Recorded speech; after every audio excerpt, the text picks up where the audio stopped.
with Mesa Fitness here. This is episode 4 of the Community GymTalk series. Now, this has been a really fun series for me so far. We've talked to a couple of our trainers and a few members now. And in this episode, I am chatting with Tori Crocket. Now, Tori is a member of Mesa Fitness Clifton. She's worked with countless trainers in her tenure here as a member at the gym since about 2009. But most recently, she worked with Paul Manzella, and now she's actually working with Parker, who we spoke with in episode 3. Now, Tori is a manager at one of the retail stores here in town, Shoe Carnival. She was actually referred by multiple members of our staff because of her journey. She's got a pretty awesome weight loss journey. She's recently gotten a powerlifting, which is why she's working with Parker. And she's got some pretty awesome goals for herself. So this is my talk with Tori. First of all, thank you for joining me. I really appreciate it. Yeah, of course. So the first question, just go ahead and introduce yourself for anybody who might be watching this later. What we'll do is I'll edit this back, put a background behind us, and then I'll post it to all our social media and our YouTube page. Okay. Just kind of share the story and get a little bit more community involvement. Okay. My name is Tori Crocket, and I've been a member of the gym since 2007, I believe is when I joined. Actually, I think it was 2009. Okay. Since then, I've worked with 7 different trainers. Wow. Currently work with Parker, and am more focused on powerlifting than anything else as of the moment. Okay. What kind of stuff were you working on with the previous trainers? Was it a lot of strength training, or were there different goals each time? My main goal for the most time that I started working out with trainers was weight loss, because I used to be very heavy. When I first started the gym, I was pushing like 240 pounds. Oh, so that was my main goal, was weight loss. And then I focused more on strength training. And then I was introduced to the NLP program. And so I started doing the group training with the NLP, and then went to semi-privates from there. That's awesome. That's awesome. How much have you lost now, if you don't mind me asking? 65 pounds. That's pretty incredible. And that's within the last, 11 years now? It's more in the last 5 years since my last son, because I have 3 children. And then I've lost more inches than I have weight, because I fluctuate in the weight just like everyone else does. But I went from a size like 22, 24 to a 10, 12. So that's fantastic. Yeah, it's exciting. Very cool. What made you want to work with Parker and get into powerlifting? Let's go that direction. What made you start with powerlifting?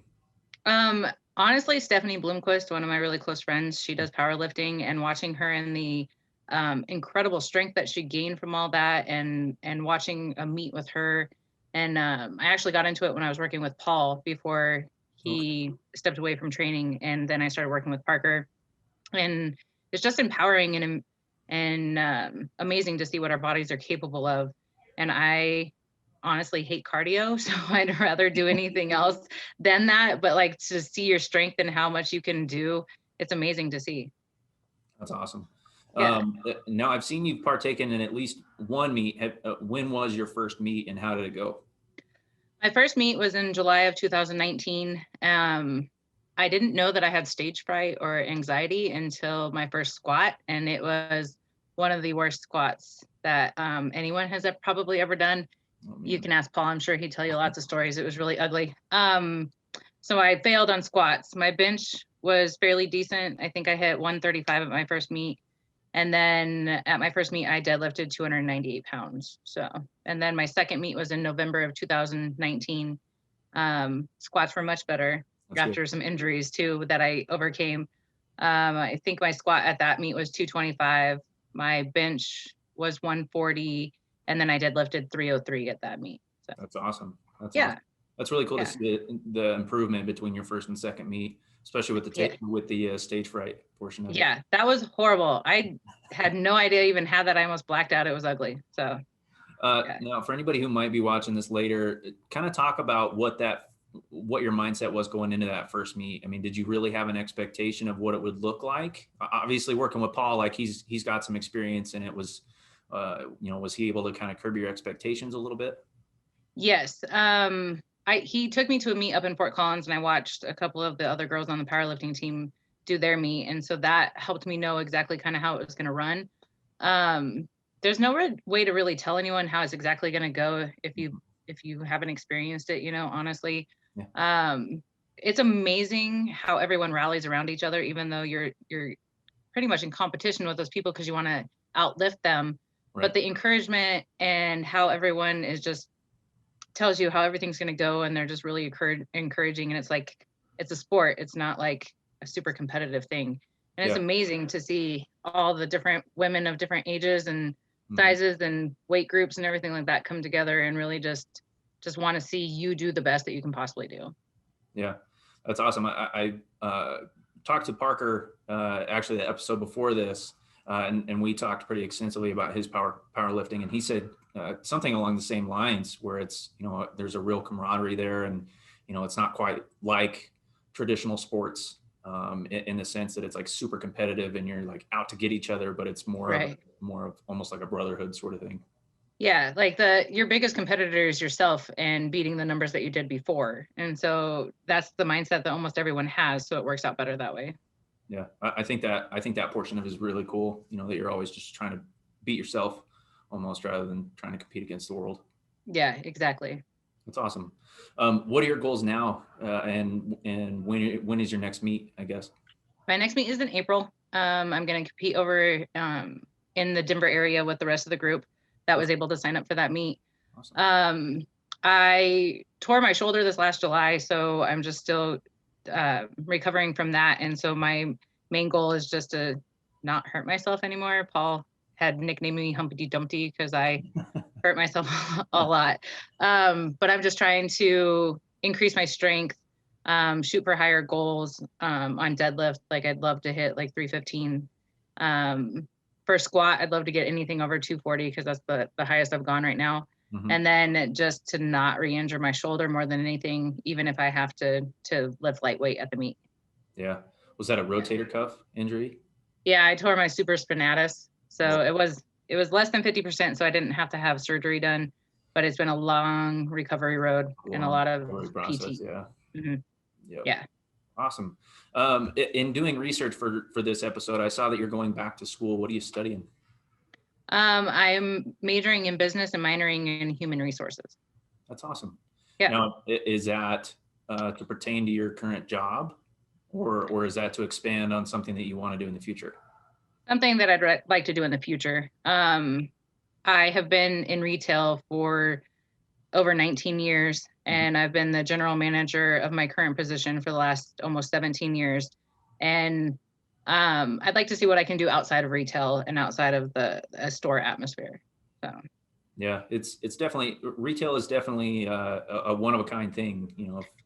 If anybody's watched this and have worked retail, you know what we're talking about. But I've worked at a couple of different retail establishments before starting here at the gym, and it's definitely different. It can be super stressful, especially from a management standpoint. Absolutely. Yeah. And I feel as though everyone should have a job in customer service at one point in time in their life, just to know how to treat other people honestly. So. Yeah, that definitely gives you an insight as to, kind of how the world operates when it comes to interacting with one another. It certainly builds your EQ a lot more than your IQ, I think. I totally agree with that 100%. That's a great way to put that. Mm-hmm. Yeah. All right. What's it like working with a trainer? Obviously, I knew coming in that you had worked with Parker and Paul, but I didn't know that you had a much more extensive training past. Kind of detail for anybody who might be watching what that's like working with a trainer.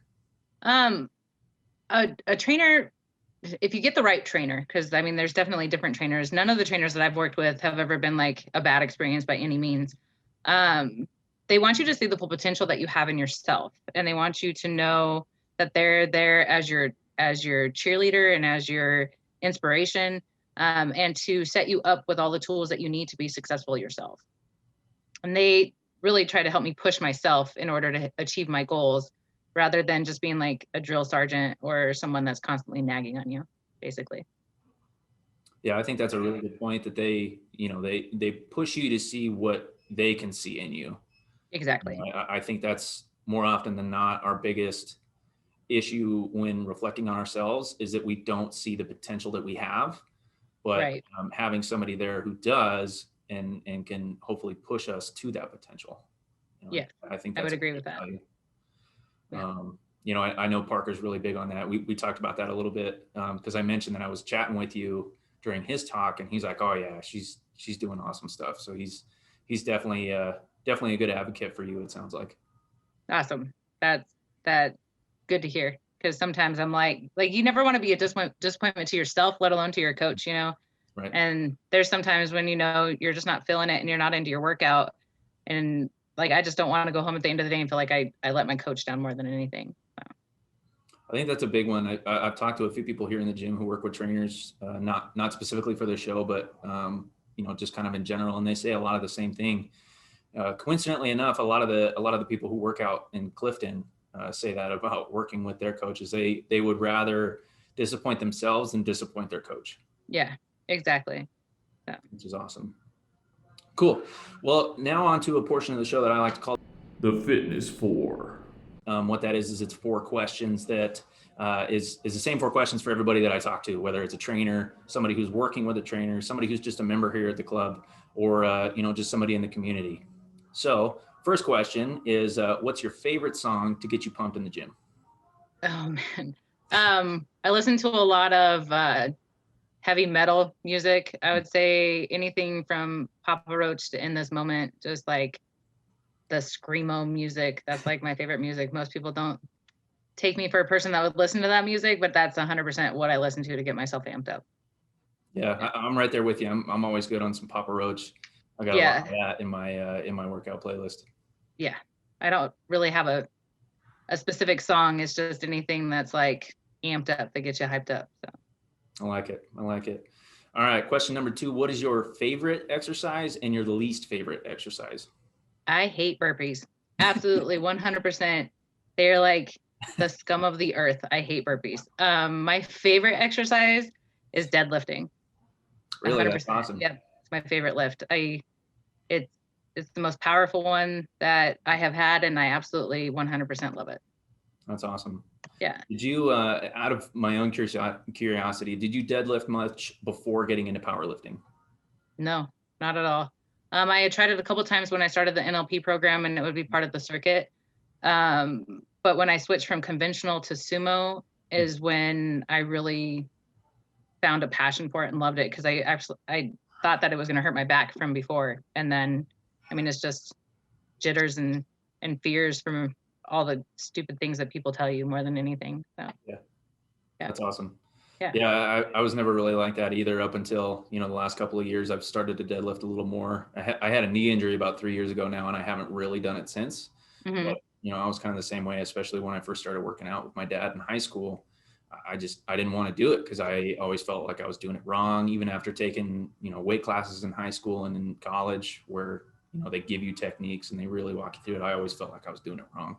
Yeah, I get that for sure. Mm-hmm.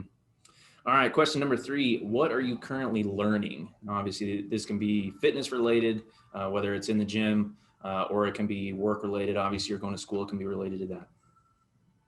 Oh gosh. I'm learning more of what I'm capable of and how much I can take on all at one time. I work full time. I am a mother to 3 amazing children full time. I do powerlifting full time, and I go to school full time. So I'm learning how to see what I'm capable of and how I can be a role model for my children and show them that you can do anything that you put your mind to. I like that. I think that's something that every parent should strive for is to kind of push themselves to the limit to show their kids that they can do that too.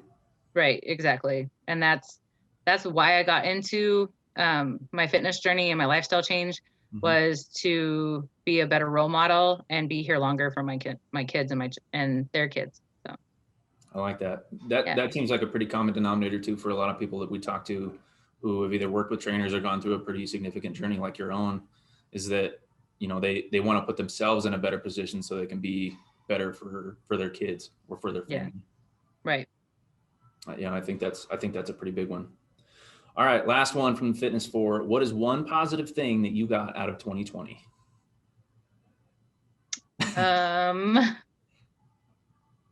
Gosh. That's a tough one. To not take life for granted. Don't take, we get so caught up in the hustle and bustle of day-to-day life, and we're usually running nonstop and have so many different thousands of things to do that are on our to-do list. I think that it really made everyone slow down and really realize how much relationships mean, whether they're just like, you know, someone that you see every day at the gym, or someone that frequently shops at the same place that you shop, or someone, you know, that is your closest friend that you haven't been able to see. Like it definitely makes you realize how much we take for granted and how many different blessings we have throughout the entire world.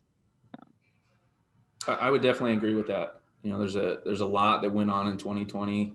You know, there's a lot of negative stuff that came out of 2020, but there is a lot of positive stuff. And I think being able to kind of reflect on the things that are important, you know, whether that be family or friendships, or, you know, a passion project of ours, or, you know, our own bodies, you know, working on that. But I think it really gave everybody a perspective of what's important, and that they need to be focusing on that, and maybe cut out some of the stuff that's not as important. I would agree with that 100%. Awesome. Cool. Last portion that I am adding into this episode. Is there any question that you have for somebody who might be watching that could help them out? Any question that I have for them that might help them out? Yeah. What's holding you back? What's stopping you from achieving all the potential that you're able to achieve? And what are you waiting for? You know, life's too short. Do what you want to do. Take that trip, lose the weight, put in the dedication, do whatever you want to do. Start powerlifting. Doesn't matter what age you're at, just start it. There's people that do powerlifting that are in their 80s and 90s, and it's amazing to watch what they're able to do still. You know, there's people that do the bodybuilding or whatever else they want to do. You know, it doesn't have to be weight related or, you know, physique related. Like, what are you waiting for? Jump for it. Go for it. I like it. Now, if there's anybody out there that wants to learn more about your own fitness journey or your powerlifting journey, where can they find you? They can follow me on Instagram. It's T_likes_to_lift. You can follow me there. I post almost everything there, from the supplements I take to the workouts that I do. I throw in my home life, you know, pictures of my kids, my dogs, anything that they want to follow, really. So awesome. Cool. Yeah. Well, thank you for joining me today. I really appreciate it. Absolutely. Thank you.